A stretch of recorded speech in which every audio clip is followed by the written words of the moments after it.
Quisiera por favor que fueran conmigo al primer libro de Crónicas.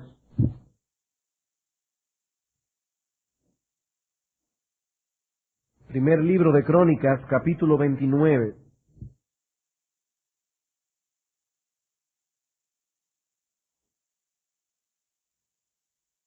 Vamos a leer los versículos 18 y 19. Primera de Crónicas, primer libro de Crónicas, capítulo 29, vamos a leer los versículos 18 al 19.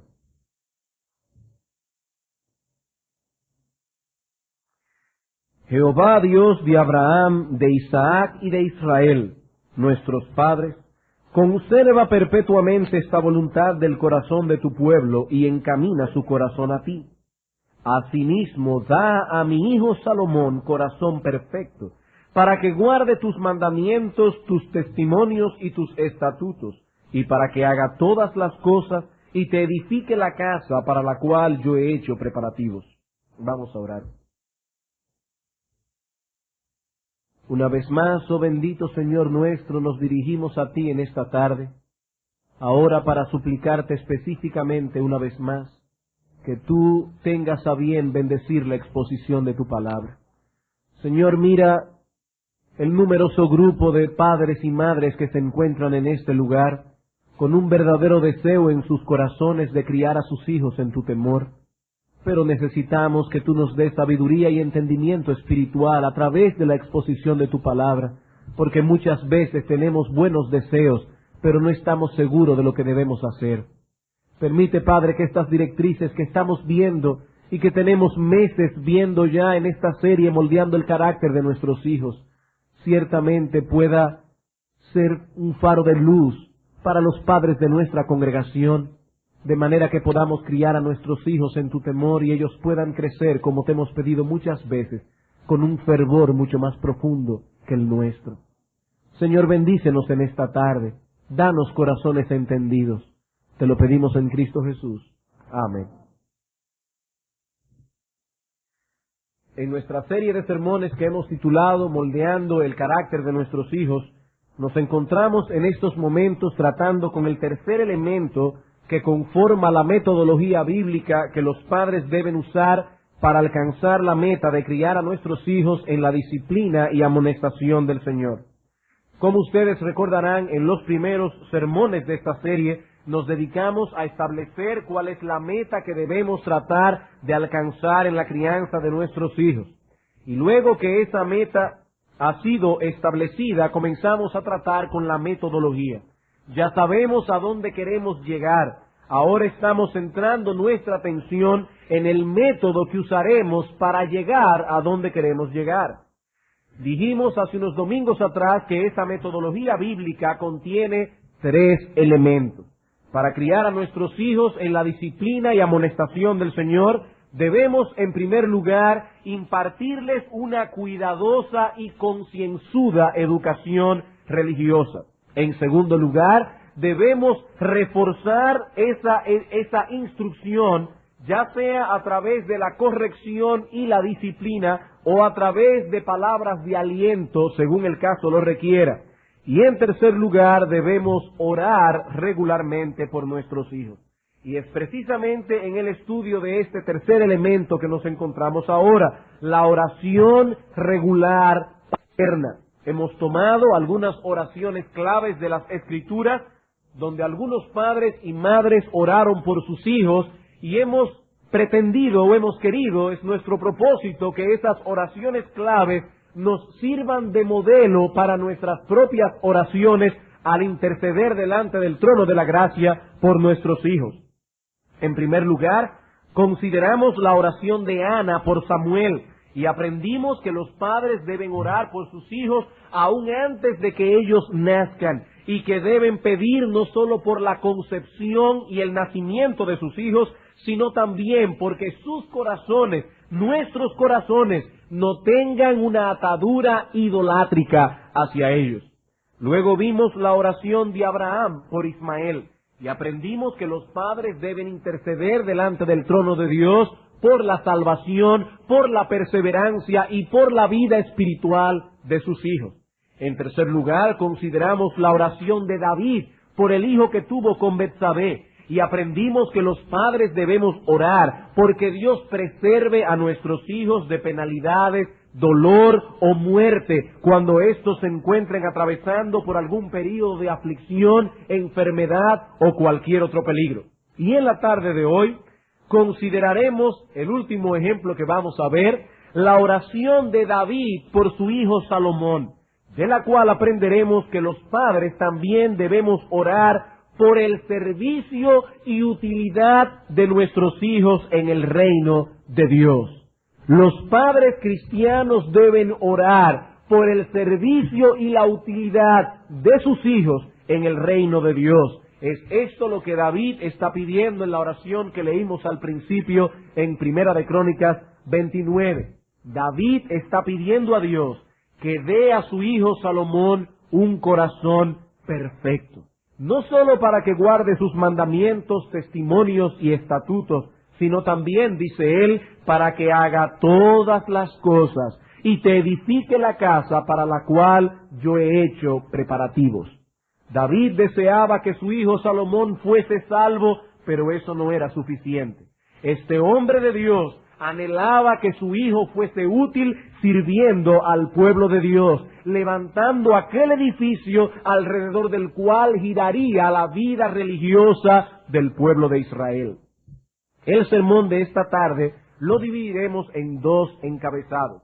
En primer lugar, veremos la sustancia o contenido de esta oración que David hizo por su hijo Salomón.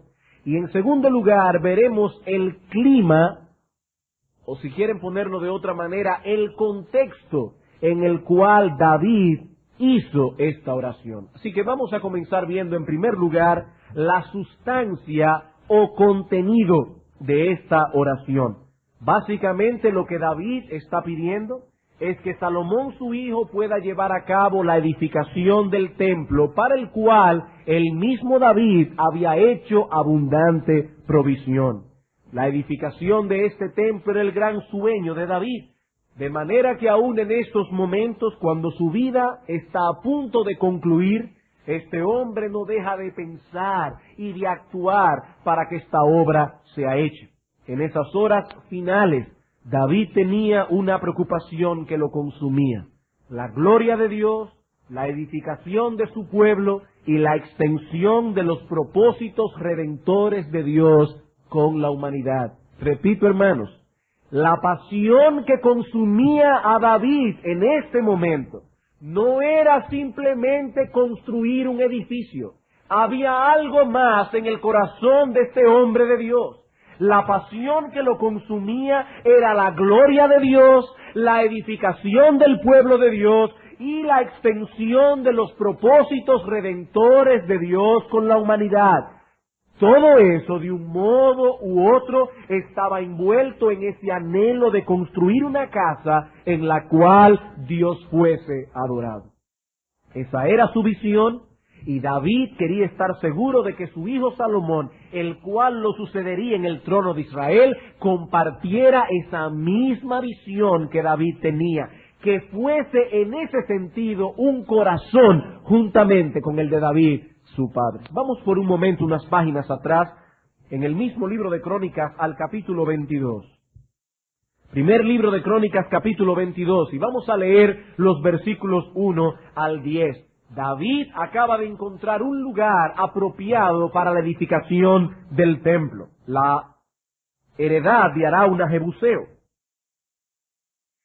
Y dice en el versículo 22, dijo David: aquí estará la casa de Jehová Dios, y aquí el altar del holocausto para Israel. Versículo 2. Después mandó David que se reuniese a los extranjeros que había en la tierra de Israel, y señaló de entre ellos canteros que labrasen piedras para edificar la casa de Dios. Asimismo preparó David mucho hierro para la clavazón de las puertas y para las junturas, y mucho bronce sin peso, y madera de cedro sin cuenta, porque los sidonios y tiros habían traído a David abundancia de madera de cedro. Ahora noten bien, dijo David: Salomón mi hijo es muchacho y de tierna edad, y la casa que se ha de edificar a Jehová ha de ser magnífica por excelencia, para renombre y honra en todas las tierras. Ahora pues, yo le prepararé lo necesario. Y David, antes de su muerte, hizo preparativos en gran abundancia. En los versículos 6 y 7, dice David, a Salomón su hijo le mandó que edificase casa a Jehová Dios de Israel. Y dijo David a Salomón, hijo mío, en mi corazón tuve el edificar templo al nombre de Jehová mi Dios. Mas vino a mí palabra de Jehová diciendo, tú has derramado mucha sangre y has hecho grandes guerras, no edificarás casa a mi nombre porque has derramado mucha sangre en la tierra delante de mí. He aquí te nacerá un hijo, el cual será varón de paz, porque yo le daré paz de todos sus enemigos en derredor. Por tanto su nombre será Salomón, y yo le daré paz y reposo sobre Israel en sus días. Él edificará casa a mi nombre, y él me será a mí por hijo, y yo le seré por padre, y afirmaré el trono de su reino sobre Israel para siempre. Noten, hermanos, que el asunto que consumía a David no era únicamente la construcción de un edificio, como si eso fuera importante en sí mismo. Lo que consumía a este hombre era su pasión por la gloria de Dios, como dice en el versículo 5. La casa que se ha de edificar a Jehová ha de ser magnífica por excelencia. ¿Para qué? Para que digan que David era un rey de mucho poder y que el pueblo de Israel era glorioso. No, hermanos, la preocupación de David era la gloria de Dios. Al pedir al Señor entonces que conceda a su hijo Salomón un corazón adecuado para hacer esta obra, David está diciendo a Dios, en otras palabras, Señor, permite que mi hijo complete esta obra, que mi hijo comparta conmigo la misma visión y el mismo celo ferviente por tu gloria, por tu reino, por tu casa, por tu nombre. Que mi hijo comparta mis prioridades y ponga todo su empeño en concluir esta obra que tanto he anhelado construir. Eso es lo que David está orando y esa debe ser nuestra oración por nuestros hijos. Padres, escuchen bien. No debemos pedir simplemente que nuestros hijos sean salvos de la condenación del infierno. Nuestro amor por la obra de Dios, por su gloria, por su nombre, por su reino, deben movernos a orar de otro modo por ellos. Por supuesto que vamos a orar por la salvación de nuestros hijos, pero no debemos quedarnos allí como si todo nuestro problema fuese que nuestros hijos nos acompañen en el cielo por toda la eternidad. No, hermanos, debemos orar también que nuestros hijos compartan nuestra misma visión, que nuestros hijos compartan nuestro celo, nuestras prioridades, que ellos puedan traspasar a las próximas generaciones que vendrán la obra que nosotros hemos comenzado. Debemos orar que nuestros hijos puedan estar comprometidos de corazón con la tarea de continuar edificando un templo para Jehová nuestro Dios. Y estoy usando la palabra templo en su sentido nuevo testamentario. Las Escrituras del Nuevo Testamento nos dicen que el templo de Dios en el Nuevo Pacto es la iglesia. No son paredes, no son ventanas, no son puertas, es la iglesia. Y es ese el templo que los cristianos deben dedicarse a cuidar y edificar hasta que Cristo vuelva. Hermanos, padres cristianos que me escuchan, si amamos el reino de Dios y su gloria, esa debe ser nuestra preocupación, la misma que manifestó David en esta oración por su hijo Salomón. Debemos desear y esforzarnos con todas las fuerzas de nuestro corazón y orar fervientemente a Dios, que nuestros hijos tengan esa misma visión, ese mismo empeño por la expansión del reino de Cristo. Que estas cosas que son tan queridas para nosotros sean queridas también para ellos. Que los niños y jóvenes que están en este lugar, que domingo tras domingo se sientan con sus padres a adorar junto al pueblo de Dios, y a escuchar su palabra, lleguen a amar la verdad y a poseer un corazón tierno hacia todo aquello que Dios nos ordena en este sagrado libro. De modo que cuando nosotros no estemos aquí y ellos nos sucedan, puedan luchar con valentía por la defensa del Evangelio. Probablemente ellos tendrán que enfrentar una apostasía religiosa aún mayor que la que nosotros estamos enfrentando en estos momentos. Probablemente el pragmatismo continuará su carrera galopante por minar todos los cimientos de la Iglesia de Cristo, y se necesitarán hombres y mujeres de mucha convicción para poder luchar contra ese monstruo, haciendo un uso firme y diestro de la espada del Espíritu, que es la palabra de Dios. Debemos orar porque nuestros hijos amen la verdad con un amor tan profundo que estén dispuestos a pagar el precio que sea con tal de detener el avance de ese cáncer espiritual. Como alguien ha dicho, el deseo y la preocupación de nuestro corazón ha de ser que nuestros hijos crezcan compartiendo nuestra preocupación por una adoración que sea bíblica, por un liderato bíblico, por una disciplina bíblica, por una edificación bíblica, por una benevolencia bíblica manifestada en la vida corporativa del pueblo de Dios. Que estas cosas que están en nuestro corazón, quiera Dios ponerla en sus corazones. Hermanos, ¿son esas cosas las que nosotros amamos? No solamente ver almas salvadas por el poder de Dios, sino también ver la Iglesia de Cristo alejándose cada vez más y más de una adoración pragmática y humanista, una adoración centrada en el hombre, para acercarse cada vez más y más a una adoración y a una predicación que sea teocéntrica, a una predicación que le dé a Dios su justo lugar. ¿Es eso, hermanos, lo que nosotros amamos? Entonces es eso lo que nosotros debemos desear ver impregnado en la mente, el alma y el corazón de nuestros hijos. En otras palabras, ver a la Iglesia de Cristo experimentar un verdadero avivamiento y una profunda reforma. Algunas personas le temen a la palabra reforma, porque en sus prejuicios asocian este término con ciertos grupos específicos, como si esto fuese algo así como una denominación. Una denominación. Hermanos, reforma no es otra cosa que el proceso que la Iglesia de Cristo ha tenido que sufrir a lo largo de toda su historia para regresar vez tras vez al Nuevo Testamento, cuando esa Iglesia de una forma u otra se ha alejado de él. Eso es reforma. En la época de Martín Lutero, que se conoce en la historia de la Iglesia como la reforma por excelencia, el problema era la oscuridad en que la Iglesia católica había sumido a la mal llamada cristiandad de entonces. La reforma se centró en ese tiempo en la doctrina de la justificación por la fe sola, en contraposición a la predicación del catolicismo de una salvación por obras.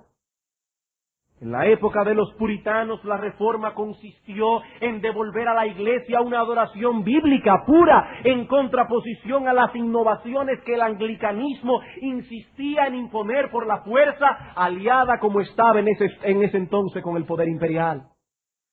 Y esos hombres tuvieron que pagar un precio muy caro, muy alto, para poder mantener dos principios: libertad de conciencia. Nuestra conciencia está atada únicamente a la palabra de Dios, no a las tradiciones de los hombres. Y en segundo lugar, el principio regulativo de la adoración. Pastor, ¿y qué es eso de principio regulativo de la adoración? El principio que dice que la Iglesia de Cristo solo debe hacer aquello que Cristo ha mandado explícitamente en su palabra. Y hermanos, en aquel momento los puritanos tuvieron que luchar con los anglicanos. Nosotros en el día de hoy tendremos que luchar con mucha gente, porque muy pocas iglesias tienen en alto este principio. El principio que regula la adoración en muchas iglesias evangélicas es Si funciona, entonces es permisible, a menos que Dios no lo haya prohibido claramente en su palabra. No, hermanos, eso es pragmatismo. Eso es pragmatismo. El asunto no es si funciona, el asunto ¿es bíblico? ¿Es bíblico? Como hemos dicho en otras ocasiones, cuando Nadab y Abiú encendieron un fuego extraño que Dios no había mandado, Dios los mató.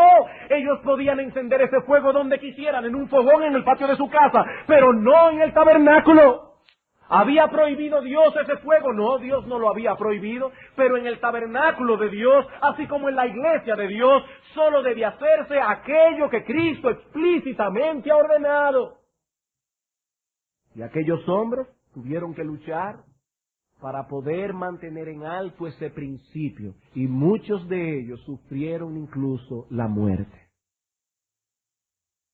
En la época de Spurgeon, a final del siglo pasado, la lucha se centró en detener el avance del modernismo y de la apatía que vendría tras él. Spurgeon en su tiempo pudo percibir que las cosas no iban por buen camino y que de seguir así el siglo XX sería testigo de una decadencia espiritual sin precedentes en la Iglesia de Cristo. Y eso sumergió a este gran hombre de Dios en una terrible controversia que le costó muy caro. Algunos inclusive dicen que Spurgeon murió joven, relativamente joven, por esa controversia tan fuerte en la que se vio sumergido en aquel tiempo. Muchos evangélicos de finales del siglo pasado fueron contagiados por ese optimismo irracional del que hablábamos esta mañana. Todo será bueno en el siglo XX. Ese periodo de la vida de Spurgeon ha sido bautizado en la historia de la Iglesia como la controversia del downgrade, que traducido al español sería algo así como la controversia cuesta abajo. Spurgeon veía que si la Iglesia continuaba permitiendo el avance del modernismo y del arminianismo, se descarrilaría como un tren que va a cuesta abajo sin control. Y en uno de los momentos más fuertes de la controversia, Spurgeon predicó un famoso sermón titulado Sosteniendo firmemente la fe, en el cual decía lo siguiente: todo el mundo admira a Lutero, sí, pero tú no quieres que nadie haga lo mismo al día de hoy. Cuando vamos al jardín zoológico, todos admiramos a los osos. Pero ¿qué te parecería tener un oso en casa? O un oso suelto andando por las calles. Me dirás que eso no podría ser soportado, y sin duda tendrías razón. En otras palabras, lo que Spurgeon está diciendo es, nos gustan los osos, siempre y cuando estén enjaulados. Sigue diciendo, de igual forma, admiramos a un hombre que fue firme en la fe hace 400 años. Los años pasados son como una especie de cueva para el oso, o de jaula de hierro para él. Y ahí es que nos gusta ver a los osos metidos en una jaula. Pero tal hombre al día de hoy sería un fastidio y debe ser echado a un lado. Llámale si quieres un fanático de mente estrecha, o ponle un nombre peor si puedes pensar en alguno. No obstante, imagínate que en aquellas épocas pasadas, Lutero, Zwinglio, Calvino y los demás hubiesen dicho, el mundo está fuera de orden, pero si tratamos de arreglarlo, solo ocasionaríamos un problema mayor y caeríamos en desgracia. Vayamos a nuestras recámaras, pongámonos el gorro de dormir y durmamos ahora en los peores tiempos. Tal vez cuando despertemos, todo se habrá tornado en algo mejor. Tal conducta de parte de ellos nos hubiese dado una herencia o legado de error. Generación tras generación hubiesen bajado a las profundidades infernales y los pestilentes pantanos del error nos hubiesen tragado a todos. Pero estos hombres amaron la fe y el nombre de Jesús lo suficiente como para no permitir que fuesen pisoteados. Noten, dice Spurgeon, lo que les debemos a esos hombres y paguemos entonces a nuestros hijos la deuda que tenemos con nuestros padres. No pierdan de vista, señores, que existen todavía generaciones por venir. Si el Señor no aparece súbitamente, vendrá otra generación y otra, y todas esas generaciones estarán manchadas y heridas si no somos fieles a Dios y a su verdad hoy. Hermanos, dice Spurgeon, hemos arribado a una intersección en el camino. Si doblamos a la derecha, puede suceder que nuestros hijos y sus hijos vayan por esa vía. Pero si doblamos a la izquierda, las generaciones que aún no han nacido maldecirán nuestros nombres por haber sido infieles a Dios y a su palabra. Como podemos ver, hermanos, aparte de que este hombre era un buen predicador, tenía mucho discernimiento espiritual. Este hombre pudo prever a finales del siglo pasado las cosas que nuestros ojos están viendo hoy. Las cosas que nuestros ojos están viendo hoy.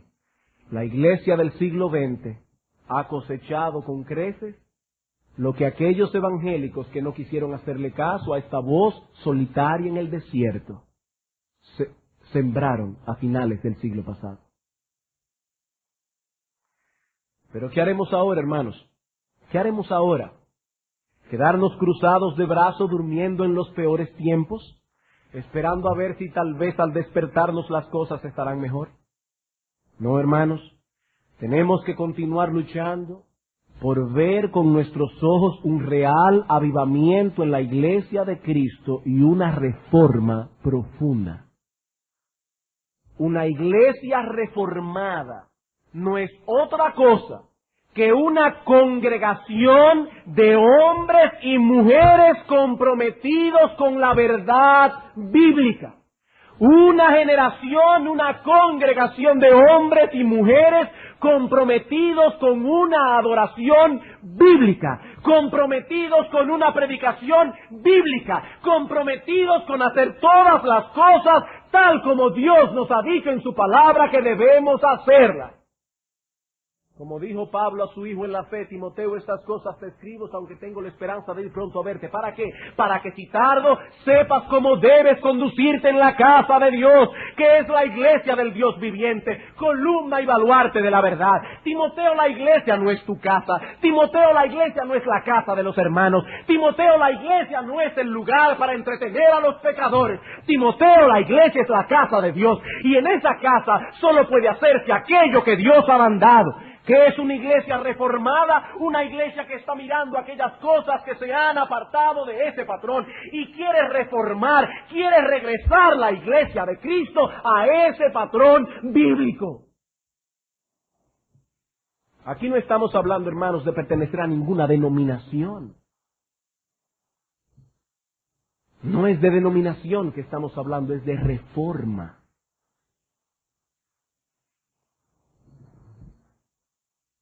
Hermanos, debemos desear con todas las fuerzas de nuestro corazón que podamos ver cada día más iglesias comprometidas con las Escrituras y orar porque nuestros hijos compartan esa misma visión. Debemos orar que esas cosas sean preciosas a nuestros hijos como lo son para nosotros. Así oró David por Salomón y así debemos orar nosotros por los nuestros. Noten que David no se limitó a decir, Señor, que mi hijo Salomón construya el templo. No, no, no. Él oró de otro modo, Señor, da a mi hijo Salomón un corazón perfecto. Un corazón perfecto. David sabía que este era un problema del corazón. Si vamos a orar inteligentemente por nuestros hijos, tenemos que tomar esto en cuenta. Nuestros hijos no tendrán la misma visión que nosotros, ni nuestras preocupaciones por el avance del reino de Dios, si no poseen un corazón perfecto. Es eso lo que tenemos que pedir que Dios conceda a nuestros hijos. Ahora bien, ¿y qué significa esto? ¿Está pidiendo David que Salomón tuviese un corazón sin pecado? ¿Un corazón perfecto en santidad? La respuesta es, por supuesto, que no. Eso contradeciría por completo el resto de las enseñanzas de las Escrituras. Ninguna persona en este mundo tiene una vida impecable. Eso es lo que aguarda a los cristianos, pero cuando lleguen a sus moradas eternas. Mientras tanto, tendremos que luchar continuamente con la corrupción que mora en nosotros. Esta palabra perfecto, más bien significa no dividido, no dividido. Eso es lo que David está pidiendo por su hijo Salomón, un corazón no dividido. Es la misma idea de la expresión que usamos en español cuando decimos a alguien que lo amamos con todo nuestro corazón. Veamos algunos ejemplos que puedan arrojar luz sobre el significado de esta palabra, sobre todo en los libros históricos de Reyes y Crónicas. Primer libro de Reyes, capítulo 11. Primer libro de Reyes, capítulo 11.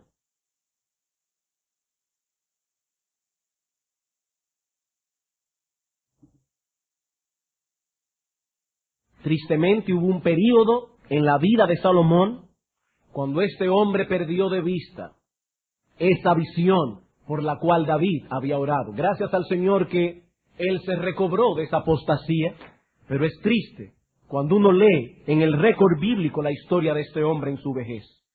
Dice en el versículo 4, y cuando Salomón era ya viejo, sus mujeres inclinaron su corazón tras dioses ajenos, y su corazón no era perfecto con Jehová su Dios, como el corazón de David su padre. ¿Por qué el corazón de Salomón en este momento no era perfecto? Porque era un corazón dividido. Salomón estaba dividiendo sus afectos entre Jehová, el Dios de Israel, así como también los dioses de Moab, Sidón, Tiro, etc. Primer libro de Reyes, capítulo 15, versículos 1 al 3.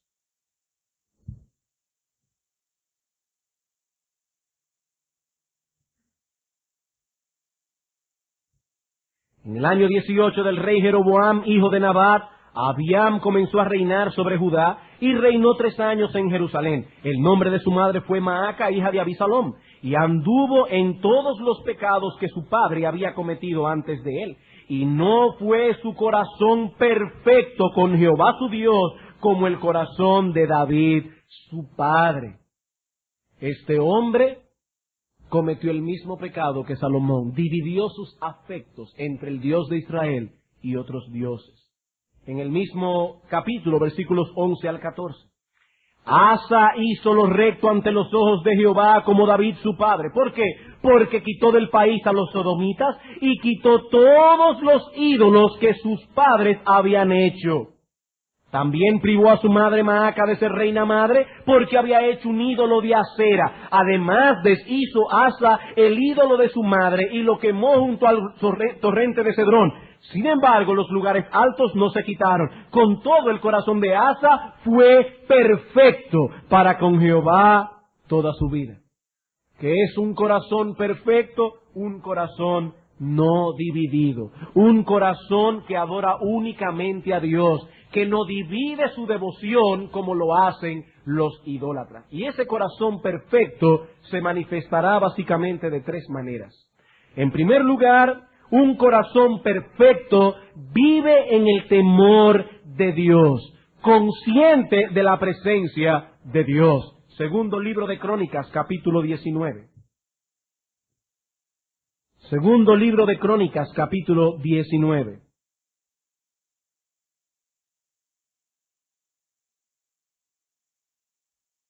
Hablando aquí del rey Josafat, dice en el versículo 8. Puso también Josafat en Jerusalén a algunos de los levitas y sacerdotes, y de los padres de familia de Israel, para el juicio de Jehová y para las causas. Y volvieron a Jerusalén, y les mandó diciendo, procederéis asimismo con temor de Jehová, con verdad y con corazón íntegro. El texto hebreo dice, con corazón perfecto. ¿Qué es un corazón perfecto? Un corazón que teme al Señor. Un corazón de alguien que vive consciente de la presencia de Dios todos los días de su vida. Un corazón de alguien que vive consciente de que Dios está ahí, de que los ojos de Jehová están sobre todos los hombres, mirando a los buenos y a los malos. En segundo lugar, un corazón perfecto se esfuerza por mantener una obediencia universal a los mandamientos de Dios. Primer libro de Crónicas, capítulo 29, versículo 19, el texto que leímos al principio. Primer libro de Crónicas, capítulo 29, versículo 19.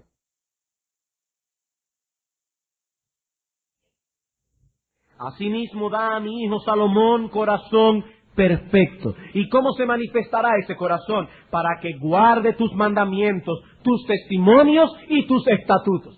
3 palabras usa aquí David orando al Señor para que nada quede fuera del foco de su atención.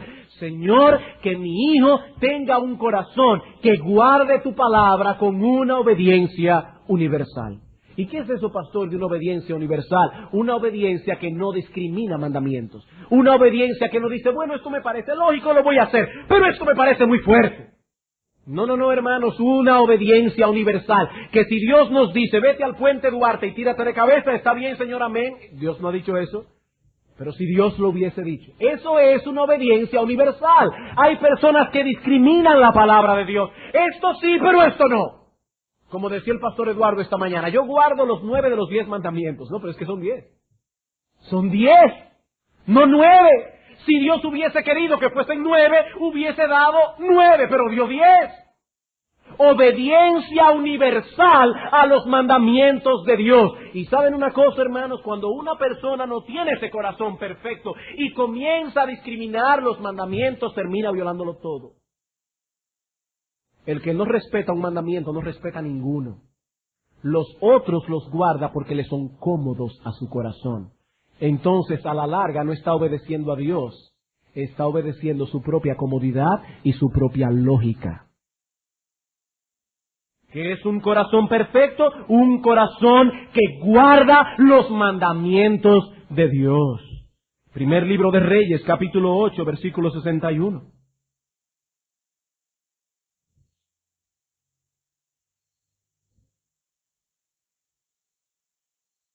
Sea pues perfecto vuestro corazón para con Jehová nuestro Dios, andando en sus estatutos y guardando sus mandamientos como en el día de hoy. Eso es un corazón perfecto. Y en tercer lugar, un corazón perfecto se deleita en vivir para Dios y en servirle. Primer libro de Crónicas, capítulo 28. Primer libro de Crónicas, capítulo 28. Versículos 9 al 10. Y tú, Salomón, hijo mío, reconoce al Dios de tu Padre y sírvele con corazón perfecto. ¿Y eso qué significa? Con ánimo voluntario, con ánimo voluntario. Y una traducción paralela que podemos hacer de esa expresión ánimo voluntario puede ser con deleite del alma. Con deleite del alma. Vean el capítulo 29, versículo 9. Y se alegró el pueblo por haber contribuido voluntariamente, porque de todo corazón ofrecieron a Jehová voluntariamente. El pueblo estaba contento, el pueblo estaba alegre, gozoso de haber podido ofrendar para la construcción del templo. El pueblo estaba alegre de haberse podido involucrar en este servicio a Dios. He aquí, hermanos, lo que significa tener un corazón perfecto. Y eso es exactamente lo que David está pidiendo por su hijo. Un corazón perfecto es aquel que adora a Dios voluntaria y deleitosamente. Un corazón perfecto no adora a Dios con renuencia, con mala gana, con resentimiento. El corazón perfecto adora a Dios con gozo, con alegría, voluntariamente. Hermanos, el asunto no es únicamente venir a la iglesia. Es venir con el ánimo preparado para rendir a Dios una adoración que sea digna de Él. Una adoración que sea digna de Él. Y lo que estamos diciendo aquí es que debemos orar que Dios conceda a nuestros hijos ese corazón. Ese corazón. Que no dividan sus afectos entre el Dios que se nos revela en las Escrituras y los dioses de las naciones. Por supuesto, hoy no tenemos los dioses que hicieron pecar a los hijos de Israel. Ya no tenemos a Baal, ya no tenemos a Astoret. Pero el mundo sigue adorando otros dioses. Al Dios del placer, al Dios de la diversión, al Dios del entretenimiento, al Dios de la fama, al Dios de la popularidad y del poder, el Dios del materialismo. Esos son los dioses que los paganos de hoy adoran. Y si esos ídolos encuentran un lugar en el corazón de nuestros hijos, ya no podrán dar a Dios la adoración que Dios se merece. Vendrán a la iglesia, sí, pero con una cara de fastidio, porque nos resulta divertido estar aquí 2 veces en un solo día, cantando himnos y escuchando una exposición de la palabra de Dios, que para colmo dura casi 1 hora. Y a veces más. Eso no tiene nada divertido. Eso no es entretenido, y es precisamente al Dios entretenimiento al que más culto se les rinde hoy día por mucha gente.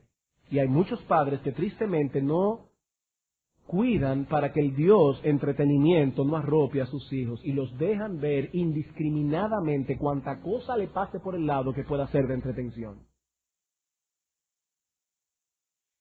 Si nuestros hijos no poseen un corazón perfecto, un corazón no dividido, no tendrán la misma visión que nosotros tenemos, no tendrán el mismo celo, no tendrán el mismo amor por la gloria de Dios y la expansión de su reino.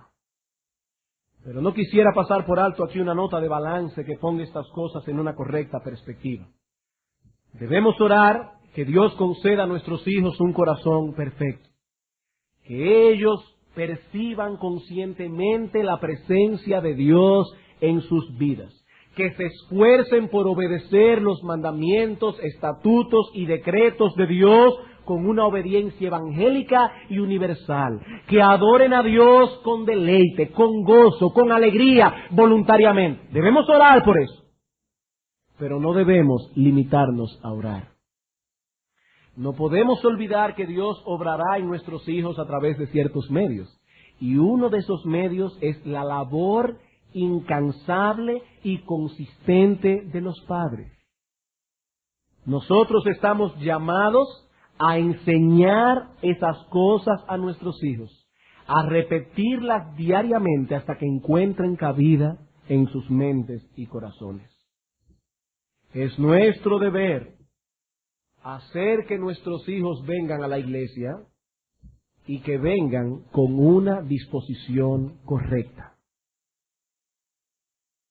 Ay, hermano pastor, es que mi hijo es pequeño y entonces él se pone a mirar los abanicos y a pensar en la inmortalidad del cangrejo durante el tiempo que estamos aquí. Sí, hermano, esa es parte de su corrupción. Y tú tienes que enseñar a nuestros hijos, a tus hijos, que nosotros venimos a la iglesia a poner atención a la palabra de Dios. Ah, pero pastor, es que él no entiende, y usted tal vez usa palabras que ni yo le entiendo. Sí, hermano, pero el hecho de que tú le digas a tu hijo que lo que estamos haciendo aquí es serio, y que él tiene que poner atención, aunque no entienda, ya le está enseñando algo a tus hijos. Si tú dejas que tus hijos se sienten en ese lugar, poniendo una cara de fastidio y mirando para todas partes como si lo que estuviera pasando aquí no tuviera nada que ver con él, tu hijo crecerá con esa maldición sembrada en su corazón. Y cuando sea un adolescente, nadie podrá exigirle a ese muchacho que ponga atención a la palabra de Dios. No, hermano, no es hacer que nuestros hijos vengan a la iglesia, es que vengan con una disposición correcta. Ah, pastor, ¿y los hijos suyos no se han puesto a veces a distraerse en los cultos? Sí, ellos lo han hecho también. Y sus partes traseras son testigos de lo que su padre y su madre hemos hecho cuando hemos llegado a casa. No, hermanos. Si queremos que nuestros hijos tengan un corazón perfecto, tenemos que enseñarles que es su obligación venir a adorar a Dios con todo su corazón, con toda su alma, con toda su mente y con todas sus fuerzas. No es venir aquí a casi ni abrir la boca y cantar entre dientes, porque esa no es la adoración que nuestro Dios se merece. De hecho, hasta en la ropa que nosotros le ponemos a nuestros hijos en el día del Señor tenemos que tener cuidado. Porque eso, incluso eso, envía una señal a nuestros hijos. Si dejamos que nuestros hijos vengan a la iglesia con un t-shirt que tiene los 3 chiflados delante, ¿eso no les va a dar a ellos un sentido de reverencia y de adoración? Dice la Escritura que cuando el apóstol Pedro estaba en la barca y vio a Cristo en la playa y se dio cuenta que era el Señor, se puso su ropa porque no era apropiado que él estuviera sin camisa. No era que Pedro estaba desnudo, es que él no tenía camisa puesta, se la había quitado para pescar, pero no era apropiado que él se presentara de esa manera delante del Señor. No, hermanos, nuestros hijos deben saber, hasta por la ropa que usan, hasta por los zapatos, que ellos no vienen a un campo deportivo. Ellos no vienen aquí a entretenerse. Ellos no vienen a jugar. Ellos vienen a adorar a Dios y escuchar su palabra. Eso es tener un corazón perfecto.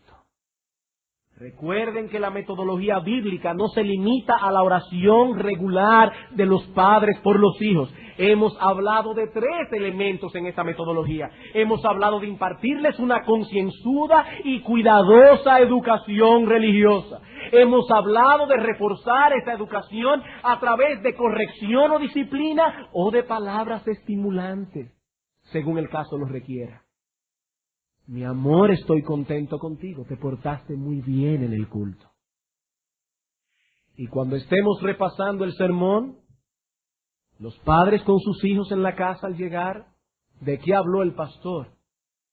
El pastor habló esta mañana de ser sal y luz. Amén, mi hijo, estoy contento de ver que tú estuviste por... No es solamente pela, hermano, no es solamente pela, sino también palabras de estímulo. Y ahora, en tercer lugar, estamos hablando de orar. La metodología bíblica no es una cosa o la otra. Es una cosa y la otra. Es una mesa de 3 patas. Si le quitamos una pata no se puede mantener el pie. Las 3 cosas tienen que estar allí para poder criar a nuestros hijos en la disciplina y amonestación del Señor. Ese reloj me está amenazando. Bien, hermanos, ya hemos considerado cuál es el contenido de la oración que David hizo por Salomón. Y eso nos ha enseñado qué es lo que nosotros debemos pedir por nuestros hijos. Debemos pedir que Dios les dé un corazón perfecto. ¿Para qué? Para que ellos puedan ser útiles en el reino de Dios. Ahora veremos en segundo lugar, y en los últimos 10 minutos que nos quedan, les prometo que voy a ser breve, el clima en que esta oración fue hecha. Esta oración fue hecha en un contexto específico y nosotros debemos orar en ese mismo contexto, en ese mismo clima en el que David hizo su oración. En primer lugar, debemos ser nosotros mismos un ejemplo a copiar para nuestros hijos. Si vamos a orar por esto, debemos ser nosotros mismos un ejemplo a copiar para nuestros hijos. Hermanos, ¿cómo podemos orar que Dios dé a nuestros hijos un corazón no dividido si nuestro corazón está dividido? ¿Cómo podemos? Las Escrituras dicen acerca de David que este hombre sirvió a Dios todos los días de su vida con un corazón perfecto. Perfecto. Recuerden que eso no significa impecable. David era pecador. Aquí no estamos hablando de un corazón impecable, estamos hablando de un corazón no dividido. David no servía a Dios con un corazón aletargado, con un sentimiento de fastidio.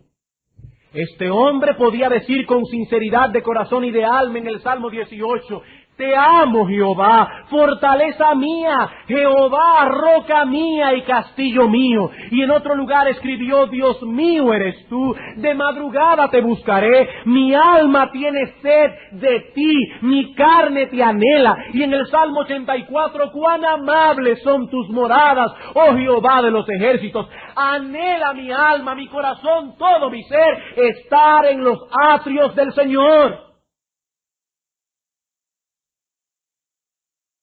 Cuando este hombre oraba por su hijo que Dios le concediera un corazón perfecto, no estaba orando hipócritamente por una cosa que no tenía la menor importancia para él. No. Debemos orar que Dios conceda a nuestros hijos un corazón perfecto, un corazón no dividido, pero es necesario que nosotros pongamos delante de ellos un ejemplo a copiar en ese sentido. Ellos deben percibir en nosotros temor a Dios, que nosotros vivimos en su presencia, no los domingos únicamente, no cuando el pastor nos va a visitar, no cuando estamos delante de los hermanos, sino todos los días de nuestra vida. ¿Es ese, hermano, el ejemplo que estás dando a tus hijos? ¿Pueden ver ellos que es tu deleite venir a orar y a adorar a Dios? ¿Perciben ellos que por nada del mundo te ausentas de la iglesia en el día del Señor? a no ser por un motivo de fuerza mayor, como una enfermedad o algo así, no por cualquier tontería. ¿Ese es el ejemplo que tú le estás dando a tus hijos? Entonces puedes orar, Señor, dale un corazón perfecto. Pero si no es así, hermano, tu oración es una oración hipócrita delante de Dios. Y lo que es peor, tus hijos están percibiendo esa hipocresía. Tus hijos están percibiendo esa hipocresía. En segundo lugar, debemos explicar nuestra visión a nuestros hijos. Debemos explicarles nuestra visión a nuestros hijos. Recuerden que lo que David quería era que su hijo Salomón compartiera su visión, su mismo celo por la gloria de Dios, por la gloria de su nombre, por la extensión de su reino. Eso era lo que David estaba pidiendo. ¿Pero qué hizo David? Primer libro de Crónicas, capítulo 28, versículos 11 y 12. Y David dio a Salomón su hijo el plano del pórtico del templo, y sus casas, sus tesorerías, sus aposentos, sus cámaras y la casa del propiciatorio. Asimismo el plano de todas las cosas que tenía en mente para los atrios de la casa de Jehová, para todas las cámaras alrededor, para las tesorerías de la casa de Dios y para las tesorerías de las cosas santificadas. Versículo 19. Noten ahora. Si Salomón su hijo le hubiese preguntado, Padre, ¿por qué las cosas tienen que ser hechas de esa manera? Noten ahora. Todas estas cosas, dijo David, me fueron trazadas por la mano de Jehová, que me hizo entender las obras del diseño. David no le dijo, bueno, hijo mío, este es el modelo más práctico que yo he podido encontrar. Tú sabes que la cosa es tan carísima y este es el templo más adecuado. No, hermano, no. David le dijo, hijo mío, las cosas hay que hacerlas así, porque así lo ordenó el Señor. David no se limitó simplemente a explicarle cuál era el plano. David le dio una perspectiva espiritual a su hijo. David estaba explicando a su hijo cuál era su visión y por qué. ¿Por qué? Hermanos, debemos traspasar esas cosas a nuestros hijos. Ellos deben entender por qué aquí hacemos las cosas como las hacemos. Ellos deben entender. Ahora, hermanos, nadie puede explicar algo que no conoce. Si nosotros mismos somos ignorantes con respecto a estas cosas, no podremos traspasarlas a nuestros hijos. Y ellos no la traspasarán a sus hijos. Y en la vuelta de unos años tendremos aquí en Iglesia Bíblica del Señor Jesucristo, si Él no ha venido antes, a un grupo de hombres y mujeres que ahora son nuestros hijos, haciendo las cosas por tradición, sin saber por qué las están haciendo.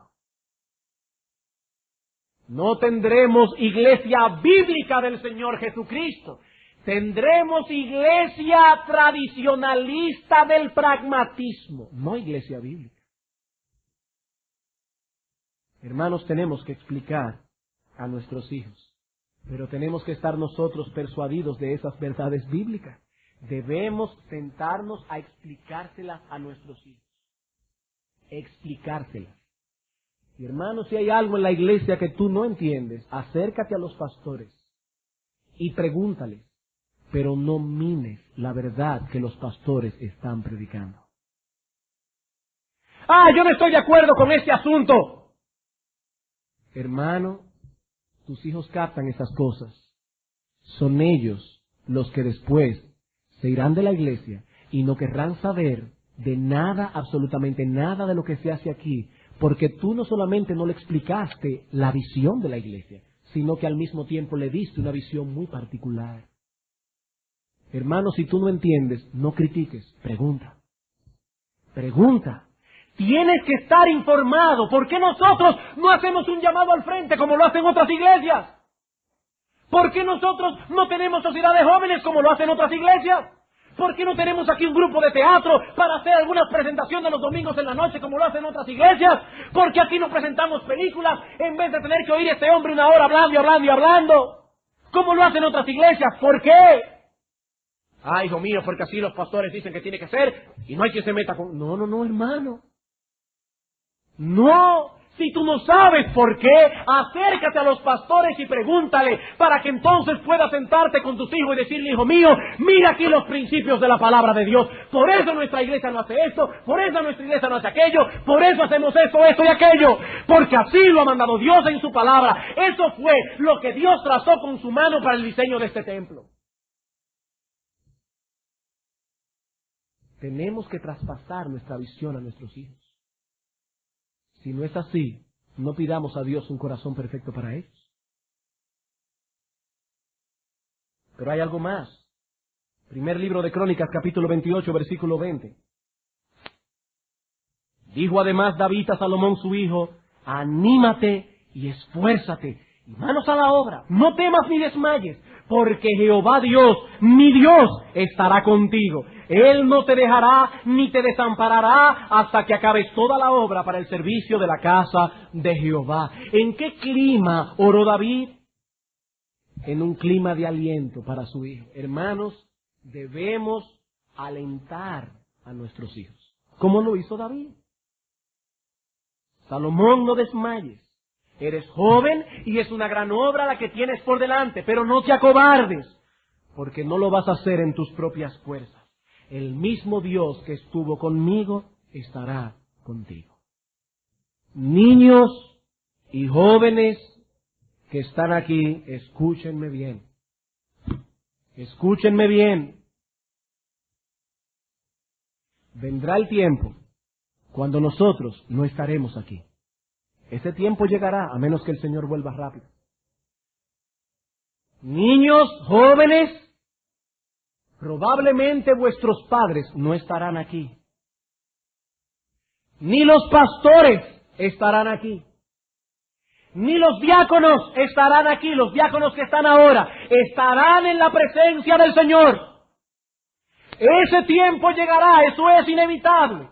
Y cuando eso ocurra, niños y jóvenes, ustedes los que hayan conocido al Señor, los que hayan sido regenerados por la gracia de su Espíritu, tendrán sobre sus hombros la tarea de seguir esta obra adelante.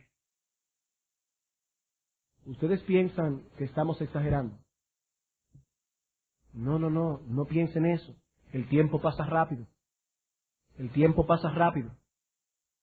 Nosotros hemos tenido que enfrentar muchas dificultades para llegar hasta aquí. Ustedes también tendrán que enfrentarlas. Pero Dios ha estado con nosotros y estará con vosotros también. El mismo Dios que nos ha sostenido, el mismo Dios que nos ha guiado, continuará sosteniéndolos y guiándolos, siempre que ustedes se mantengan en el camino de las Escrituras, sin apartarse a derecha ni a izquierda. Aquí hay muchos jóvenes que están a punto de entrar en la universidad. Muchos varones. Quizás entre ustedes hay algunos que Dios llamará para la obra del ministerio. ¿Cuál es vuestra visión? ¿Cuál es vuestra visión? ¿Hacer una carrera, ser profesionales y ser millonarios? ¿Cuál es vuestra visión? Porque algún día nosotros no estaremos aquí. Nosotros no estaremos aquí. Y padres, he aquí nuestra responsabilidad. Debemos orar regularmente por nuestros hijos, no solo porque sean salvos y vayan al cielo. Debemos orar con fervor y constancia porque cada uno de ellos pueda ser útil en el reino de Cristo, sirviendo al Señor con un corazón no dividido. No estoy diciendo que debemos orar porque nuestros hijos sean pastores, porque nuestros hijos sean predicadores. No, estamos diciendo que nuestros hijos sean hembras, sean varones, sean útiles en el servicio por el reino de Cristo, en el lugar donde Dios quiera colocarlos. Sí, sería una honra que Dios diera que nuestros hijos sean pastores, pero es un llamamiento de Dios. Si mi hijo decide ser médico y esa es la voluntad de Dios, su padre lo apoyará, porque yo no voy a imponer una carga sobre su conciencia de que él debe seguir la carrera que yo he seguido. Eso es un llamamiento de Dios. Pero ¿saben cuál debe ser el deseo de nuestro corazón? Que sea médico, ingeniero o plomero, que lo haga para la gloria de Dios, que sea útil en el reino de Cristo, y es por eso que debemos orar. que cuando nosotros no estemos aquí, nuestros hijos defiendan con las garras las cosas que a nosotros nos ha costado trabajo edificar. Hermanos, las armas de nuestra milicia no son carnales. Criar hijos para Dios es una tarea que está muy por encima de nuestras posibilidades. Debemos orar constantemente por nuestros hijos. Orar constantemente a Dios por ellos. Vamos a orar.